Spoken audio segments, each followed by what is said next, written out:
Bismillahirrahmanirrahim. Assalamualaikum warahmatullahi wabarakatuh dan selamat siang. Alhamdulillah syukurillah salatan wassalaman ala rasulillah. Waba'ad. Bersyukur kita panjatkan kehadirat Tuhan Yang Maha Esa karena telah memberikan kita kesempatan sehingga kita bisa melaksanakan kegiatan kita pada kali ini. Baik, langsung saja. Perkenalkan, nama saya Muhammad Zulfikar dengan NIM 0812111028 yang akan menjadi moderator pada kesempatan kali ini. Selanjutnya saya akan memperkenalkan anggota kelompok saya. Yang pertama saya sendiri, yaitu Muhammad Zulfikar. Kemudian yang kedua ada Muhammad Julian Ahyar. Kemudian yang ketiga ada Putri Eka Maharani. Kemudian yang keempat Aprilia Kezia Masangka. Dan yang kelima Fikra Aidil Rahman. Nah, itu tadi anggota dari kelompok pertama. Kemudian adapun materi yang akan kami jelaskan pada kali ini yaitu mengenai ekonomi terapan yang akan mengangkat permasalahan kenaikan bahan bakar minyak. Nah, baik itu tadi pembukanya. Langsung saja kita masuk ke materi mengenai ekonomi terapan. Tentunya kita harus mengetahui definisi dari ekonomi dulu. Nah, definisi dari ekonomi ini akan terbagi menjadi dua, yaitu definisi ekonomi secara umum dan definisi ekonomi secara menurut para ahli. Nah, langsung saja kita mengetahui definisi secara umum mengenai ekonomi yang akan dijelaskan oleh saudara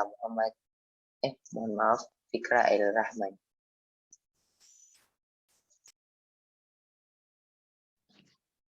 Terima kasih atas kesempatan yang diberikan oleh moderator. Selanjutnya saya akan memaparkan definisi umum dari ekonomi. Istilah ekonomi berasal dari kata oikos yang berarti rumah tangga atau keluarga, dan nomos yang berarti aturan, peraturan, dan hukum. Jadi, secara garis besar dapat diartikan segala aturan atau manajemen dalam rumah tangga. Dengan kata lain, pengertian ekonomi adalah semua yang menyangkut hal-hal yang berhubungan dengan kehidupan dalam rumah tangga. Tentu saja yang dimaksud dan dalam perkembangannya, kata rumah tangga bukan hanya sekedar merujuk pada suatu keluarga yang terdiri dari suami, istri, dan anak-anaknya, melainkan juga rumah tangga yang lebih luas, yaitu rumah tangga bangsa, negara, dan dunia. Sekian dari saya kembalikan ke moderator. Baik, itu tadi definisi ekonomi secara umum, yakni terdiri dari rumah tangga. Nah, kemudian kita berlanjut ke definisi menurut para ahli yang akan dijelaskan oleh saudari Putri Eka Maharani Aras. Dengan ini saya persilahkan.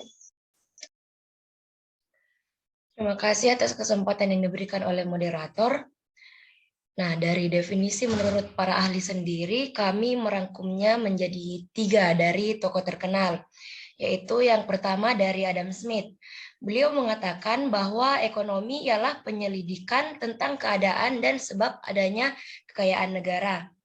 Yang selanjutnya ada dari Milja Smith, yaitu menyatakan bahwa ekonomi ialah sains praktikal tentang pengeluaran dan penagihan. Dan yang ketiga yaitu dari Abraham Maslow, yaitu ekonomi adalah salah satu bidang pengkajian yang mencoba menyelesaikan masalah keperluan asas kehidupan manusia melalui penggemblengan segala sumber ekonomi yang ada dengan merasaskan prinsip serta teori tertentu dalam suatu sistem ekonomi yang dianggap efektif dan efisien. Mungkin sekian dari saya kembalikan ke moderator. Baik, terima kasih atas penjelasannya.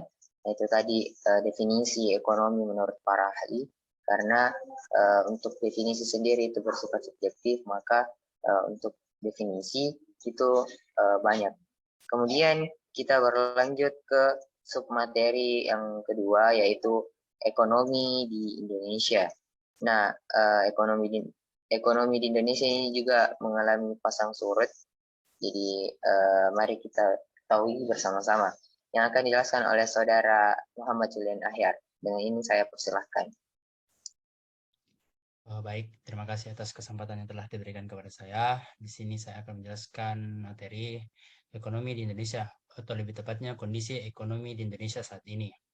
Nah, dilansir dari website Kementerian Keuangan, Kepala BKF Kementerian Keuangan Republik Indonesia yaitu Febrio Kacaribu menjelaskan bahwa kondisi perekonomian Indonesia saat ini sudah semakin membaik seiring terkendalinya pandemi COVID-19 di Indonesia. Hal tersebut dapat dilihat dari kondisi kasus harian COVID-19 yang makin hari kasusnya makin menurun. Dibandingkan dengan kondisi perekonomian di tahun 2019, Kepala BKF mengatakan Indonesia adalah salah satu negara yang sudah keluar dan berada di atas kondisi pra-pandemi. Sebagai contoh, di kuartal pertama tahun 2020 ini, capaian pertumbuhan ekonomi Indonesia sudah berada di atas rata-rata produk domestik bruto atau PDB pada tahun 2019. Mungkin itu saja singkat dari saya. Saya kembalikan lagi kepada moderator. Baik, terima kasih atas penjelasannya yang sangat baik oleh Saudara Muhammad Sulan Ahyar mengenai bagaimana kondisi ekonomi Indonesia pada saat ini. Baik, selanjutnya meskipun kondisi ekonomi di Indonesia pada saat ini itu terbilang sudah cukup baik, akan tetapi masih banyak permasalahan-permasalahan yang akan terus menjadi penghambat dari jalannya ekonomi di Indonesia. Nah, adapun permasalahan ekonomi di Indonesia yang salah satunya ini akan dijelaskan oleh Saudari Aprilia Kezia Masangka. Ini saya persilahkan. Terima kasih atas kesempatannya. Saya akan menjelaskan mengenai permasalahan ekonomi di Indonesia, di mana salah satu kasus yang kami angkat adalah kenaikan harga bahan bakar minyak atau kenaikan BBM. Permasalahan ekonomi akan selalu terjadi di seluruh negara. Indonesia sendiri memiliki satu hal yang selalu menjadi permasalahan ekonominya, yaitu kenaikan bahan bakar minyak. Melihat hal ini, akan kita analisa menggunakan analisis ekonomi mikro atau mikroekonomi sebagai berikut. Yang pertama, teori harga. Harga bahan bakar minyak sangat dipengaruhi oleh harga indeks pasar dunia.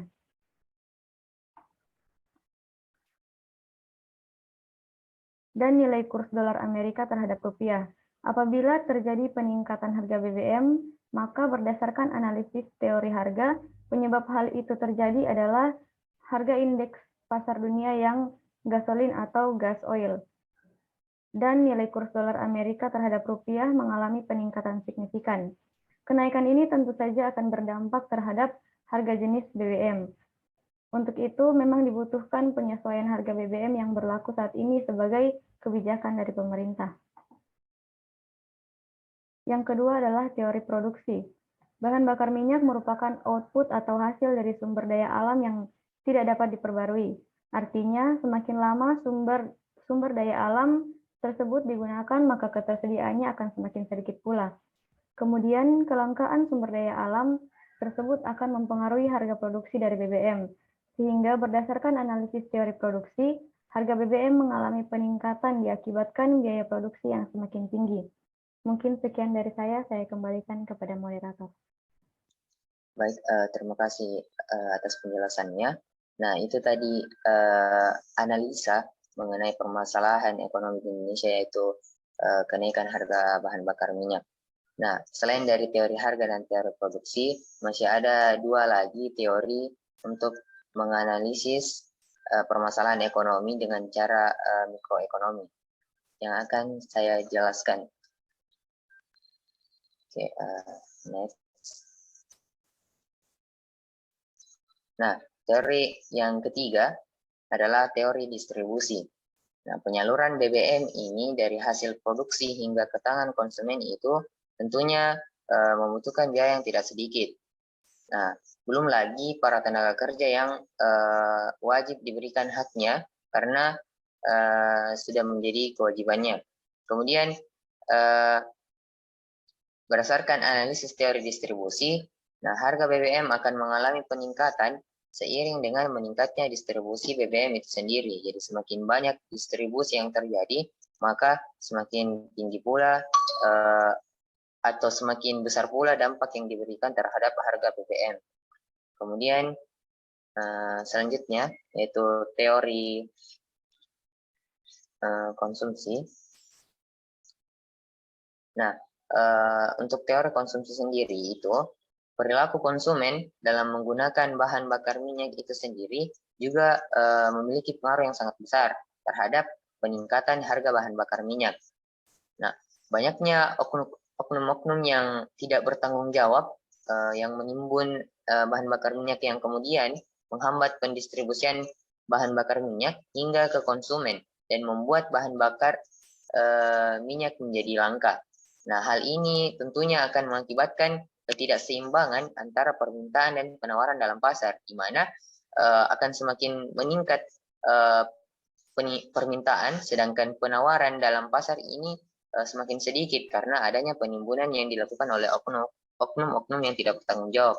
Sehingga berdasarkan analisis teori konsumsi, peningkatan harga bahan bakar minyak ini sangat dipengaruhi oleh perilaku konsumen. Nah, itu tadi keempat analisa menggunakan teori mikroekonomi terhadap permasalahan ekonomi di Indonesia, yaitu bahan bakar minyak. Nah,